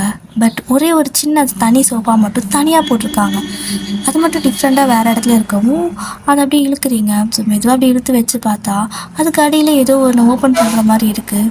அதை அப்படியே எடுத்து ஓப்பன் பண்ணிங்கன்னா அதுக்கு ஸ்டெப் மாதிரி இருக்குது கீழே போகிறதுக்கு. ஸோ அப்படியே நீங்கள் வந்துட்டு அந்த ஸ்டெப்புக்குள்ளே இறங்கி போகணும் இல்லையா. ஸோ ஒரு மாதிரி பயமாக இருக்குது, இருட்டாக வேறு இருக்கா, ரொம்பவே பயத்தில் தான். அந்த வீடும் வந்துட்டு அந்தளவுக்கு லைட் செட்டிங்கெல்லாம் கிடையாது, நிலா வெளிச்சம் அப்புறம் கொஞ்சம் ஒரு மாதிரி அந்த மாதிரி இருக்கும்ல. ஸோ அப்படி இருக்கிற மாதிரி லைட்டான ஒரு இதுதான் வந்துட்டு உங்களுக்கு தெரியுது. மோரலாக நீங்கள் வந்துட்டு இருட்டில் தான் போயிட்டுருக்குறீங்க. ஸோ அந்த கீழே இருக்கிற அண்டர் கிரவுண்ட் இருக்கு இல்லையா, ஸோ பேஸ்மெண்ட்டு, அது வந்துட்டு இன்னும் டார்க்காக இருக்குது. அப்படியே ஒரு மாதிரி அதை திறந்ததும் பிளட்டு வாடை, ரத்த வாடை இருக்குல்ல, ஸோ அதெல்லாம் வருது. உங்களை அப்போவே குமட்டிட்டு வருது. பட் இருந்தாலும் உங்களுக்கு வந்துட்டு கன்ஃபார்ம் ஆயிடுச்சு, இங்கே தான் வச்சு கொள்கிறான், அப்போ கண்டிப்பாக இங்கே தான் இருக்கும் அப்படிங்கிற மாதிரி ரொம்பவே யோசிச்சுட்டே இருக்கீங்க.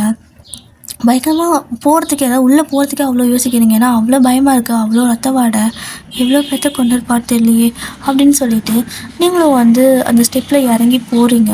அப்படியே ஒவ்வொரு ஸ்டெப்பு நீங்கள் ஒவ்வொரு ஸ்டெப்பும் காலை ஃபுட் ஸ்டெப் வைக்க வைக்க அது ஒரு மாதிரி எக்கோ அடித்து உங்களுக்கே கேட்குது. அதுவே உங்களுக்கு இன்னும் பயமாக இருக்குது. ஸோ அந்த ரூம்குள்ளெலாம் வந்துட்டு அந்த பாட்டு சத்தம் கேட்குது. ஒரு மாதிரி பயங்கரமாக அந்த இருட்டுக்கு அந்த பாட்டு சத்தத்துக்கு ரொம்ப கொடூரமாக இருக்குது. இங்கே இந்த பக்கம் ஜிம்மி நிற்கிறாரு பார்த்தீங்களா? ஸோ அவருக்கும் அப்படி தான். அவரை பாட்டு சத்தம் ஒரு மாதிரி கேட்டுகிட்டே இருக்கவும் அவருக்கே அந்த இடத்துல கொஞ்சம் ரொம்ப சஸ்பீசியஸாக ரொம்ப ஸ்கேரியாக இருக்க மாதிரி இருக்குது. இந்த நைட்டில் இந்த காட்டுக்குள்ளே இந்த மாதிரி பாட்டு எங்கே பாடுது? ஒரு வீடு பார்த்தனே, அந்த வீடு எங்கே, எந்த பக்கம் போகணுன்னு தெரியாமல் அவர் அப்படியே அந்த பாட்டு எங்கே கேட்குதுன்னு சொல்லி அந்த பக்கம் இந்த பக்கம் தேடிட்டுருக்காரு. இப்போது நீங்கள் கரெக்டாக அந்த ஸ்டெப்பெல்லாம் தாண்டி இறங்கி வந்துட்டீங்க. ஸோ வந்து பார்த்தா உள்ளே அத்தனை ஒரு மாதிரி ரூமாக இருக்குது. நீங்கள் நிற்கிற இடத்துல எதுவுமே இல்லை. பட்டு உள்ளே வந்துட்டு நிறையா இது ஒரு மாதிரி எந்த பக்கம் போனால் எந்த பக்கம் வருதுன்னு தெரியாத மாதிரி. ஸோ ரொம்ப கன்ஃபியூஸ்டாக பஸ்ஸில் மாதிரி வந்துட்டு அந்த இடத்துல ரூமெல்லாம் வந்துட்டு வச்சுருக்காங்க. ரொம்பவே பார்க்கறதுக்கே டிஃப்ரெண்ட்டாக இருக்குது. அட் த சேம் டைம் ரத்த வாடை பயங்கரமாக வருது. அப்படியே நீங்கள் வந்துட்டு நின்றுட்டே இருக்கீங்க. ஸோ நீங்கள் நின்றுட்டு இருக்க இடத்துல கரெக்டாக பார்த்தீங்கன்னா ஒரு மாதிரி இருக்குது. ஸோ நீங்கள் அந்த பேஸ்மெண்ட் இருக்குல்ல, ஸோ அதுக்குள்ளே எதுவுமே இல்லை. ஜஸ்ட்டு ரூமெல்லாம் வந்துட்டு ஒரு மாதிரி பஸ்ஸல் மாதிரி இருக்குது. ஸோ ஆனால் அந்த இடத்துல உங்களுக்கு எதுவும் கிடைக்கல, ரத்த வாடை மட்டும் வருது. இப்போது நீங்கள் நிற்கிறீங்க பார்த்தீங்களா, அந்த இடத்துல வந்துட்டு ஒரு மாதிரி சவுண்ட் வருது. இன்னொரு பக்கம் ஸ்டெப் எடுத்து வச்சா அங்கே வேறு மாதிரி சவுண்ட் வருது. என்னவா இருக்குன்னு சொல்லிட்டு அப்படியே வந்துட்டு நீங்கள் திரும்ப மாற்றி ஃபுட் ஸ்டெப் எடுத்து வைக்கிறீங்க.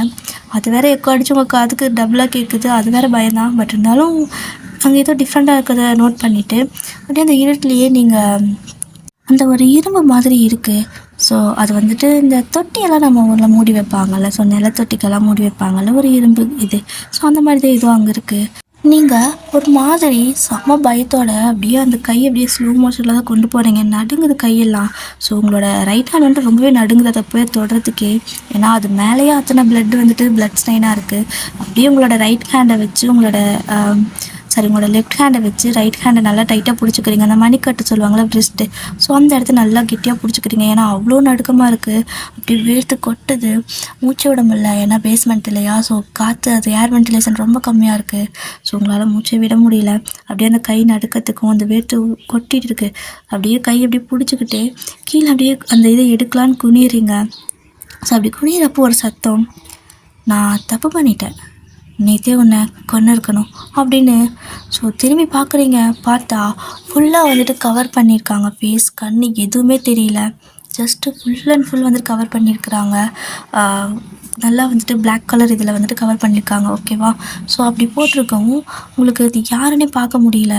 அந்த இதில் கூட நீங்கள் அது யாருன்னு பார்க்க ட்ரை பண்ணுறீங்க. பட் ஆனால் அவன் வந்துட்டு கையில் ஒரு பெரிய சுற்றி இருக்குல்ல, ஹேமரா சுற்றி, ஸோ அது வச்சுருக்கான். அதை அப்படியே எடுத்து ஓங்குறான். ஸோ உங்கள் தலையிலேயே அடிக்கிறதுக்கு நீங்கள் என்ன பண்ணுறதுன்னு தெரியாமல் நிற்கிறீங்க. ஸோ ஏற்கனவே அந்த ரூமில் ஏர் வென்டிலேஷன் ரொம்ப கம்மியாக இருக்கும். உங்களுக்கு வேர்த்து கொட்டுது. இதில் அந்த ரத்த வாடை ஒரு பக்கம், மூச்சு விட முடியல, மூச்சு திணறலாக வேறு இருக்குது. இதில் கை கால்லாம் நடுங்குது. அதுவும் இல்லாமல் நீங்கள் அவன்கிட்ட சிக்கிட்டீங்க. ஆக்சுவலாக நல்லா சிக்கிட்டீங்க. ஸோ அவனோட கையில் இருக்கிற சுத்தியல் இருக்குல்ல, ஸோ அது எப்படியும் ஒரு மாதிரி செம்ம வெயிட்டாக பெரிய சுத்தியெல்லாம் இருக்குது. அது அப்படியே வந்துட்டு கையிலேருந்து அப்படியே எடுக்கிறான். ஸோ அப்படியே மேலே ஒரு மாதிரி தூக்கி காட்டுறான். உங்களுக்கு ஒரு மாதிரி பயமாக இருக்குது. தப்பிச்சு ஓடவும் முடியல. அப்படியே நின்றுட்டே இருக்கீங்க ஒரு மாதிரி பதட்டத்தில் பயத்தில். அந்த குழந்தைய விட்டுரு அப்படின்னு சொல்லிட்டு.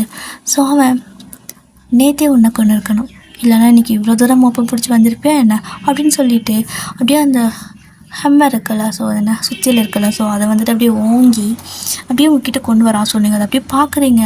அப்படியே அது அப்படியே உங்களோட கரெக்டாக அந்த தலை சைடு இருக்குல்ல, ஸோ நமக்கு தலை வலிச்சா ஒரு சைடு வரும், ஒரு சைடு வலிக்குள்ள இந்த சைடு 2 பக்கம். ஸோ அந்த இடத்துல பொறிக்கணும்னு சொல்லுவாங்கள்ல, அதுதான்.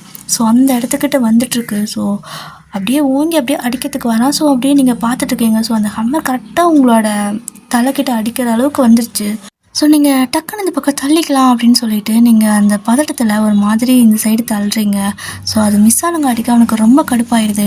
என்ன பண்ணிட்டான் அப்படின்னா திரும்ப இருக்குதுல்ல, ஸோ அந்த ஹம்மர் இருக்குது, சுற்றி, அதுக்கு பேர் வேறு தெரியல, சுற்றி இருக்குல்ல, ஸோ அதை வந்து எடுத்து திரும்ப ஒரு மாதிரி கோவத்தில் நல்லா ஓங்கி உங்கள் தலையை பார்த்து அடிக்கிறான். ஓகேடியே, இந்த ஒன் ஷார்ட்டை இந்த எஃப்எஃப்பை நான் இதோட முடிச்சுக்கிறேன். அண்ட் இதுக்கு அடுத்த பார்ட் வந்துட்டு நாளைக்கு நைட் 9 மணிக்கு மறக்காமல் போட்டுறேன். ஸோ நீங்களும் மறக்காமல் பாருங்கள். அண்ட் சேனலை சப்ஸ்கிரைப் பண்ணி வச்சுக்கோங்க. உங்களுக்கு thriller stories and horror stories பிடிக்கும் அப்படின்னா எவ்ரிடே நைட் வந்துட்டு 9 o'clock வந்து நான் இந்த சேனலில் அப்லோட் பண்ணுவேன்.